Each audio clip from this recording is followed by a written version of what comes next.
Karibuni sana. Sasa leo nitakwenda kukuelekeza trend, mwelekeo wa soko na aina zake. Kwenye forex trading, sikiliza kwa makini na amini utajifunza kitu. Kwenye forex, trend ni mwelekeo ambayo bei inaelekea kwa kipindi fulani cha muda. Kuelewa trend ni muhimu kwa sababu the trend is your friend.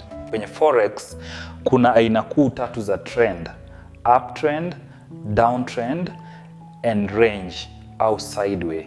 Uptrend ni mwelekeo wa juu, bei inapanda kwa ujumla, kila kilele high na kila down low linakuwa chini zaidi. Mfano, market ikiwa uptrend inatengeza series of high low, higher low, higher high.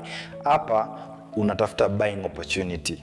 Mfano, market ikiwa downtrend inatengeza series of lower high, lower low, lower high, lower low, lower low. Hapa unatafuta selling opportunity. Sideways/range, soko la pembeni. Hii ina maana no buyers, no sellers control the market.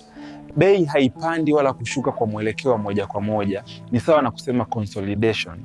Ukishaona tu range, basi kaa mbali na soko. Jinsi ya kutambua trend kwa kutumia higher highs na higher lows.